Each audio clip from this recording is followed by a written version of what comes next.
Is it sing time, Betty? Slowly, I craned my neck to the side. Uncle Singh, one of the many Uncle Singhs in our community, was towering over me. I'd been making eyes again with the hot photographer, whose name I kept forgetting, and hadn't noticed the uncle make his approach. Sing time? I asked, feigning ignorance, as I stood up from my chair and stalled for time. It is time to sing, huh? Party hosts in our community knew how to allot 1, even 2 hours for sing time, during which various uncles took over the microphone and serenaded the room with their off-key renditions of Punjabi folk songs. But my baby sister Natasha, who had married a white guy and had mainly non-Indian guests at her wedding that night, had given me strict instructions to withhold the microphone by any means necessary. I snuck a glance to my right, down the length of the head table. She was sitting happily next to Mark in her bedazzled gold lehenga, flanked by both sets of parents, and then the wedding party. I had been mildly disappointed when Natasha asked the 2 other bridesmaids, her closest childhood friends, to give the toast to the bride instead of me. But I suppose she needed me up here as MC to fend off the uncles. Where is microphone? I heard Uncle Singh ask. I turned back, beaming at him as a light bulb went off in my head. Uncle, I whispered, as if I had gossip to share. Natasha specifically asked me not to let you sing tonight. He gasped, and I squeezed his hands in my own. Because she has something more special in mind for you.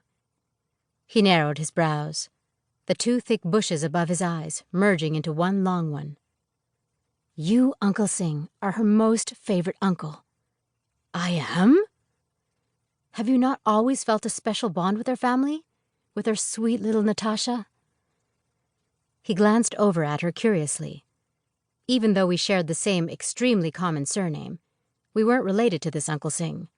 To be completely honest, our families didn't even know each other that well, and if Natasha wasn't dressed up like a bride, I doubt the uncle would have been able to pick her out of a lineup. But if 14 years in advertising had taught me anything, it's that Uncle Singh didn't want the microphone to sing. No, he wanted the microphone to feel admired, even loved. And that's all the information I needed to make the sale.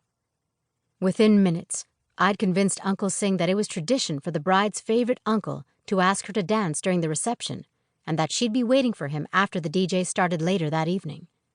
Thankfully, he didn't grill me too much on the alleged custom, accepting my answer that it was something gore, white people, like to do. It was just before 9 p.m.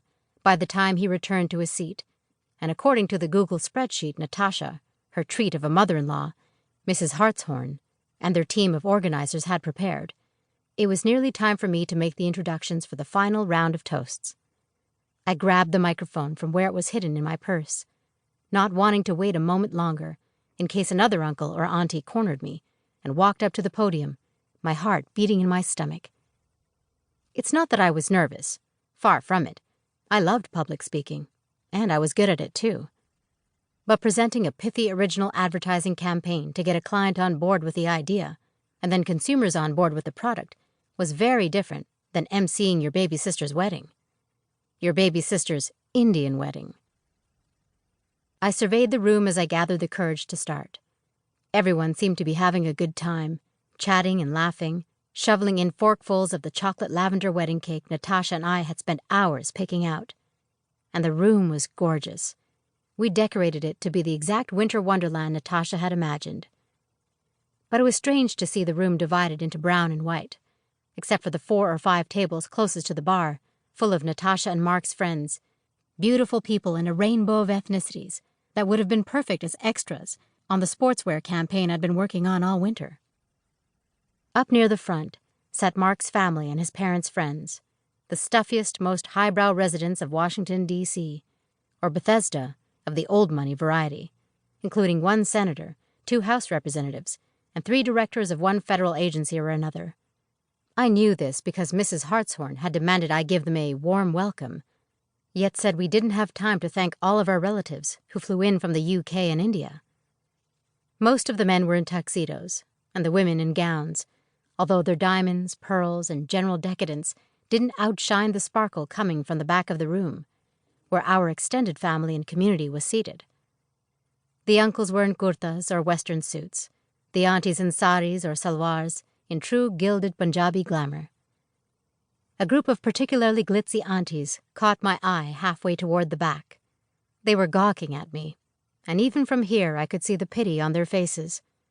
I tried not to roll my eyes, imagining what they were saying about me whenever I was out of earshot.